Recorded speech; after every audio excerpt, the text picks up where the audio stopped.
Hongereni sana kwa sherehe hii ya Mtakatifu Yosefu Mfanyakazi ambaye ni somo wa dekania yenu. Hongereni sana.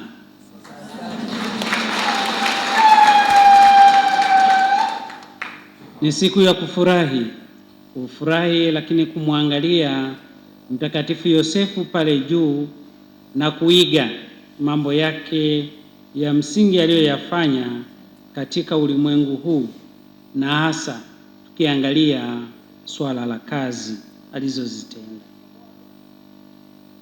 Tunayo furaha kubwa kila tunapofanya sherehe hizi, tunaamsha upya nguvu ndani yetu, katika mioyo yetu ya kumpenda, kumtumikia na kumuishi Mungu aliye hai, ambaye anajipambanua katika sura ya Mtakatifu Yosefu. Ni katika hiyo ndio maana tumesikia katika somo la kitabu cha Nabii Isaya ikitueleza mazingira, utakaso na wito ambao anaitiwa Nabii Isaya. Kila mmoja wetu, mambo haya matatu ni ya muhimu kwake. Utatengenezewa mazingira, halafu utatakaswa, yani utaitwa kwa namna fulani, na baadaye unaitwa ufanye kazi yake Mungu. Nabii Isaya anaona kama picha, kama mawingu, kama kitu ambacho sio cha kawaida, malaika wakishuka kutoka mbinguni wakienda na kurudi, lakini na ishara nyingi ambazo zinatawala. Na baada ya hapo nafuatia tendo la kumtakasa kwa sababu hakuwa mkamilifu. Tendo hili ni la muhimu kweli kabla hajapokea utume wa pekee mgumu na ambao unahitaji nguvu na utayari wake mwenyewe, lakini pia atagubikwa na nguvu hizo za Roho Mtakatifu. Ishara ile ambayo aliiona wale malaika, wale maserafi wakiwa pamoja naye, ndio ishara ambayo Mungu anamhakikishia katika utume wake atakaokuwa anaufanya. Na ndio maana, kwa sababu hakuwa mkamilifu kama vile tulivyo wengi si wakamilifu, Mungu anaamua kumtakasa kwa kuchukua kaa la moto na kupitisha katika midomo yake. Na ni kwa sababu yeye anakiri udhaifu wake, anaukubali kuwa yeye ni mdhambi, yeye midomo yake ni michafu. Sasa Mungu anaitakasa hiyo midomo michafu ili iweze kuwa safi na kiwe chombo safi kabisa cha kupeleka ujumbe wa neno la Mungu. Katika hilo tupo wengi. Maisha yetu tunayotembea nayo wakati mwingine yanakumbwa na uchafu kama wa Nabii Isaya. Kwa maneno yetu na matendo yetu. Kwa maneno tunawatukana wenzetu, tunawasengenya wenzetu, na kwa maneno hayo hayo tunawaua wenzetu. Lakini kwa matendo pia tunafanya vivyo hivyo. Tunafanya matendo ambayo yanaleta shida na maangamizi, yanatusababisha kuingia katika dhambi, na dhambi inatutenga na uwepo wake Mungu. Ni dhahiri na sisi kukiri kama Nabii Isaya kuwa maneno na matendo yetu ni machafu, na kama ni machafu tuombe huruma ya Mungu iingilie kati, kaa la moto liletwe na sisi lipulizwe kwetu, suguliwe kabisa, ili tuondokane na hali. Na ile kaa la moto lipo wakati wote. Kaa letu la moto sasa hivi si twende tukakoke mamoto huko, tukaleta moto unaowaka au kijinga au mkaa tukaanza kusugua midomo yetu, tutajimaliza. Mungu mwenyewe ametupatia kaa la moto zuri la utulivu la kututakasa. Ndiyo sakramenti ya kitubio. Swali linakuja, hivi mimi naikaribia sakramenti ya kitubio kweli? Na kama naikaribia mara ngapi? Je, nafanya maandalizi ya kutosha kuielekea sakramenti ya kitubio? Natambua wazi ni nini Mungu amelenga mbele yangu? Wakati mwingine sakramenti hizi tunazipokea bila maandalizi yoyote, na ndiyo maana hazina tija katika maisha yetu ya kiroho. Mtu anayejiandaa na kuipokea kweli sakramenti ya kitubio, anapokwenda kwenye kitubio na anapotoka kwenye kitubio ni mtu tofauti. Sakramenti ya kitubio ni nguvu, ni uhai, ni upendo wa Mungu juu yetu.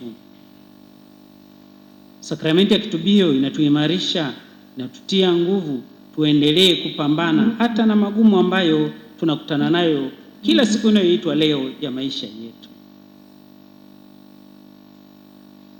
Tunaithamini kiasi gani?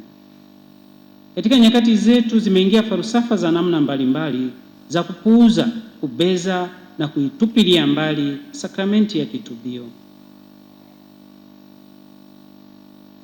Tunadanganywa au tunaingizwa na imani za wengine kwa unawezaje kumuungamia padri, na kiurahisi kabisa na sisi tunakubali, kweli unaacha.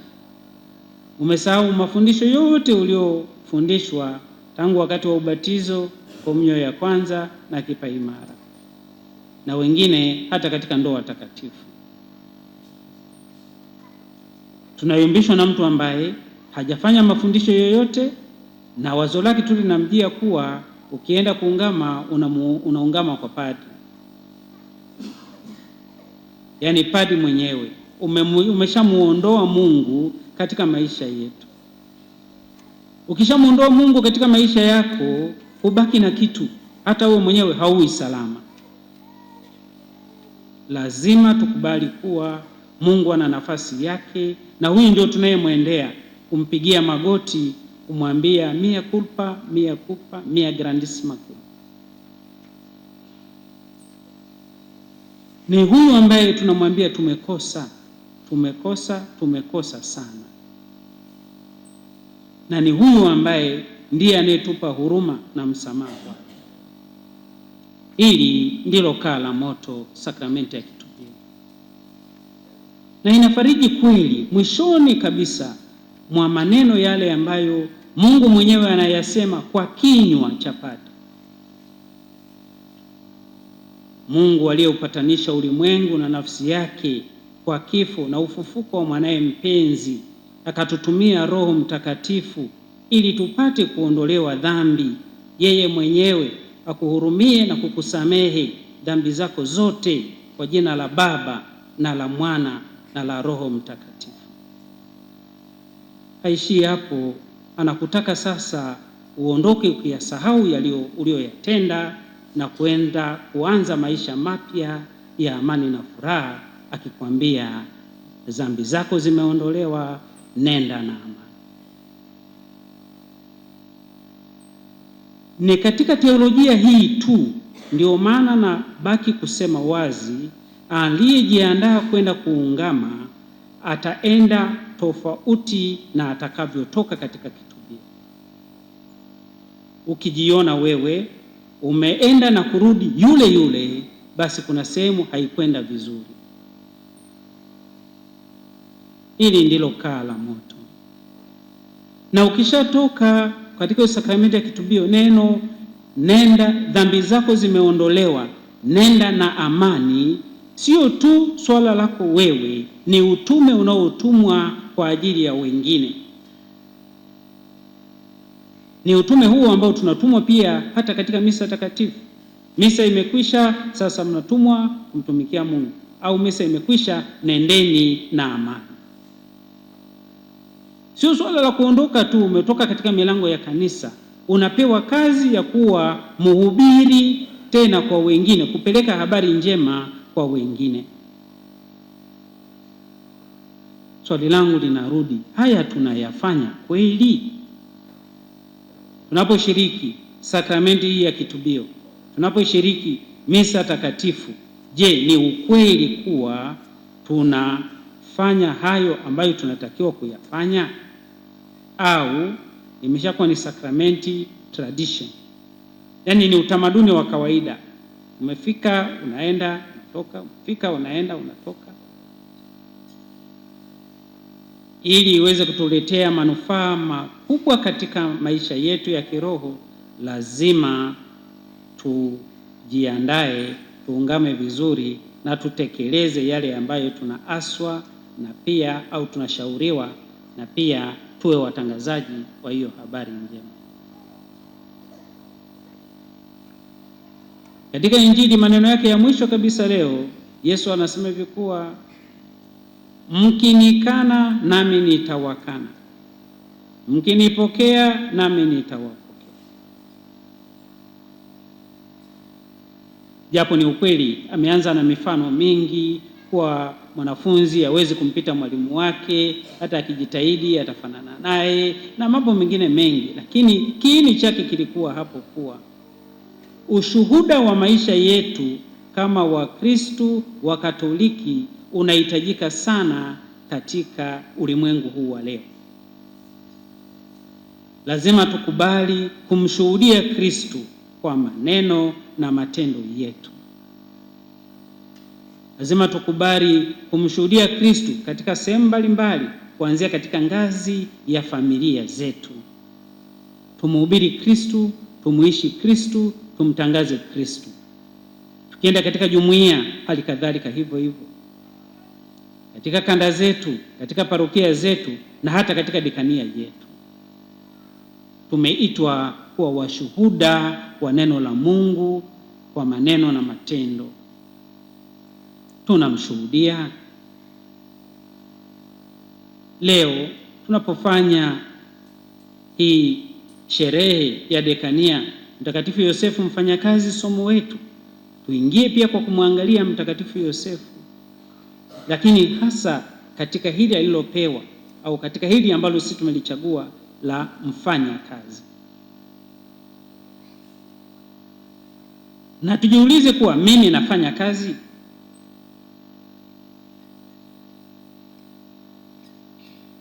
Katika nyakati zetu, kazi hasa za mikono zimeonekana kama ni laana. Wengi hawapendi kufanya kazi za mikono, kuwa ni kazi za watu wasio na kipato, mahoe hahe. Ni kazi ambazo za watu ambao hawakusoma, ni kazi ambazo hazina tija katika maisha yetu, kazi za mikono. Lakini Mtakatifu Yosefu, somo wetu, yeye alijikita katika hilo. Aliona wazi kuwa anahitaji mahitaji yeye mwenyewe, lakini pia mchumba wake Maria na mtoto wake huyo aliyemrithi Bwana wetu Yesu Kristo. Yeye kama baba anahitaji kuwasaidia hawa ili waweze kuishi. Kwa alitumia kila aina ya mbinu ili kuhakikisha kuwa anapata kipato kilicho halali cha kuitunza familia ile takatifu. Na hakuwa na mbadala, aliamua kuingia kufanya kazi ya useremala. Kwa Wayahudi kazi mbili zilidharauliwa sana katika maisha yao. Ya kwanza ilikuwa ni kazi ya uchungaji, kuchunga mifugo.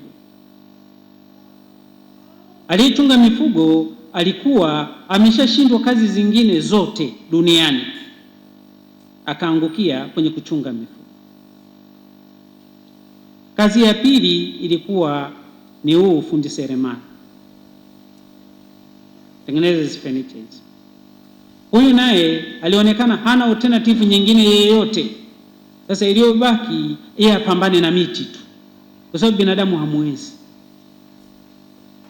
Kwa hawa hawakuthaminiwa, hawakupewa nafasi yoyote katika jamii. Na hata katika vikao mbalimbali watu walikuwa wanakaa wanaongelea mambo fulani, Ukinyoosha mkono unataka kusema kitu, wewe kama ni mchungaji au kama wewe ni fundi mbao, wewe unaambia kaa chini, huna neno wewe, utatuambia nini sisi? Lakini Mungu wa ajabu ni katika hali hiyo hiyo ndiyo anajionyesha kwa mara ya kwanza. Yaani Mungu anapozaliwa, Bwana wetu Yesu Kristo alipozaliwa pale Bethlehem, wa kwanza kumuona walikuwa ni hao wachungaji, hao waliodharauliwa. Lakini Mungu anamchagua huyu anayeshughulika na mbao, huyu kazi nyingine iliyodharauliwa, ndio aitunze familia takatifu.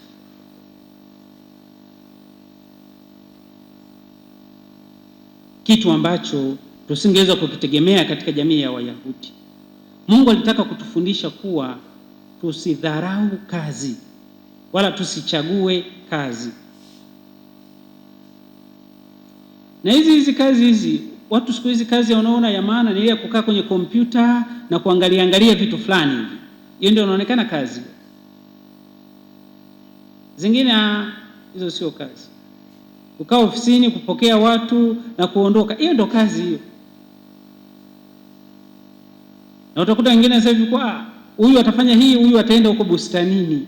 Hata katika jumuiya zetu za kitabu za mapadri wanaonekana wengine, nyie mtalima bustani, huyu atakaa ofisini. Na mtu hataki hata kugusa kwa kidole chake kazi fulani. Si kweli. Tusichague kazi na tusibaguane katika kazi. Ni kweli kuna kazi ambazo zinahitaji utaalamu fulani watu wakazifanye, lakini usidharau kazi nyingine. Tufanye kazi. Hata vijana wetu wengi sasa hivi wanakimbia kufanya kazi, yaani hawataki kufanya kazi.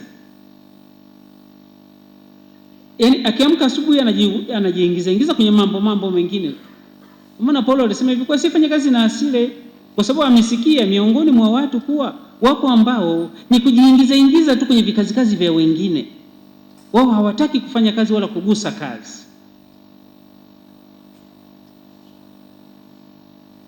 Nasema ninawaamuru kwa jina la Bwana watu hao wafanye kazi, na wasipofanya kazi wasile. Huyu ndiye mtakatifu ambaye sisi tumemchagua katika dekania yetu atuongoze. Mimi nafanya kazi.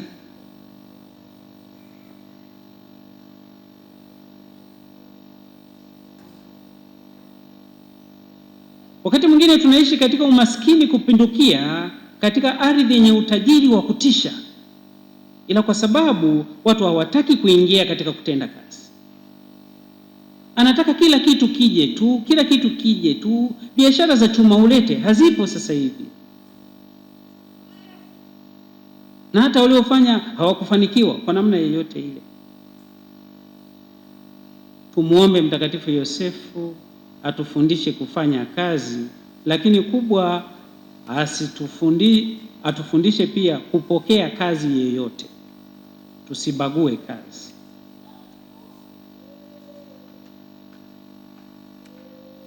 Ni katika kazi hizo ndio zitakazotufanya sisi kumkiri Kristo Mungu na uumbaji wake. Na ndio maana amesema hivi kuwa atakayenikiri na mimi nitamkiri, atakayenipokea na mimi nitampokea, atakayenikana na mimi nitamkana. Mimi sielewi kwa nini. Mtaniambia baadaye. Hapo sasa hivi unajua kanisa Katoliki lisheka utaratibu kuwa mahubiri yanapotolewa bana, wewe usiulize, usifanye nini, mara moja wala watu waulize. Ila baadaye mtaniambia, hivi kwa nini watu waingie kwenye hii mikopo gani inaitwaje? Kausha damu. Yaani kwa nini mtu aingie kwenye mkopo wa kausha damu Mkatoliki mzuri hivi katika dekania hii ya Yosefu Mfanyakazi? Tumeshindwa kweli kukaa sisi kuandaa sakosi fulani ambayo tutawaruhusu waamini wetu na wengine kuja kukopa mikopo ambayo ya interest kidogo sana, mpaka waingie kausha damu. Watu wanauza nyumba, wanakimbia, wanavunja ndoa zao kwa sababu ya mikopo ya kausha damu. uvivu wa kufikiria na ni uvivu wa kufanya kazi. Lazima tuone na umuhimu wa kukutana, kukaa pamoja na kuona nini, yani focus yetu, kesho yetu ni nini. Na kila kunapokucha watu wanabuni mbinu mpya ya kula pesa. Yani kila siku inayoitwa leo, yani watu wamekaa, wengine wamekaa ndio huko kwenye AI wanaangalia, wengine wamekaa kwenye kila kitu. Yani kutokana na teknolojia ya sasa, watu wanaangalia hivi, nitafanya nini niweze. Na matapeli wanaongezeka kila siku inayoitwa leo, na mitindo mipya ya wizi.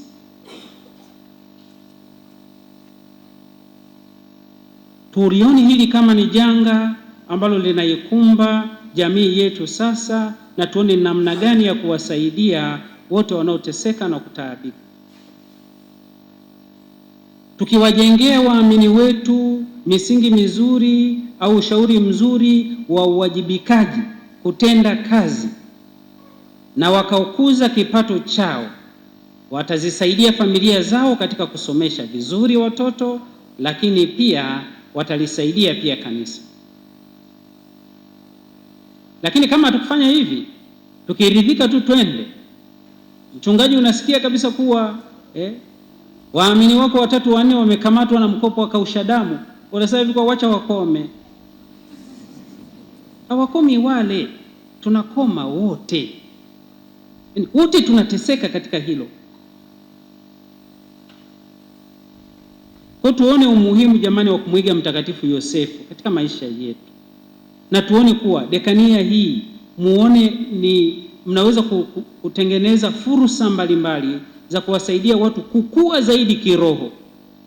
Kuwa na semina nyingi, kuwa na makongamano, kuwa na vitu ambavyo vinasaidia watu kukua kiroho, lakini pia bila kuacha kazi za maendeleo.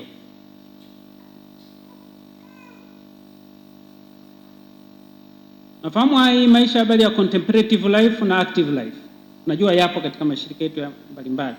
Lakini hata sasa hivi wale contemplative sasa hivi wanaanza kutoka kutafuta kufanya kazi. Sasa unaweza kujikuta kuwa mtu anaingia asubuhi hapa, anasema hivi kuwa mimi nimekuja mimi nasali. Piga magoti hapa, ameachiwa na kanisa wazi hapa. Yuko mbele ya Yesu Ekaristi hapa. Saa 12 mpaka 12 jioni. Ufanye kazi. Kimuuliza vipi, anasema hivi kwa neno la Mungu linasema, kwani ndege wanajishughulikia chochote? Mimi nitapata chochote mikononi mwa Bwana. Kweli fanya kazi. Nanyi maparoko wafukuzeni watu wanaokaa zaidi ya masaa 6.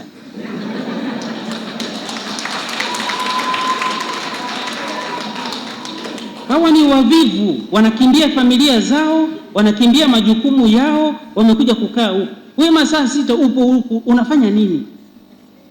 Leo masaa 6, kesho masaa 6, kesho kutwa 6. Una nini? Novena imeisha, umeanza nyingine ya masaa 6 hayo tena. Watoke wakafanye kazi. Mkafanye kazi, sala na kazi. Mtakatifu Benedikto wa leo anatufundisha kuunganisha mambo mawili, sala na kazi. Sasa mimi sala tu, utakula nini? Au mimi kazi tu, hiyo roho yako na yenyewe itashibaje? Haya mambo mawili lazima yaende pamoja na yasaidiane katika kuhakikisha kuwa mwanadamu aliyeumbwa mwili na roho anakuwa vizuri, roho yake na mwili wake. Mmenielewa? Naona mkafanye hivyo. Tumsifu Yesu Kristo.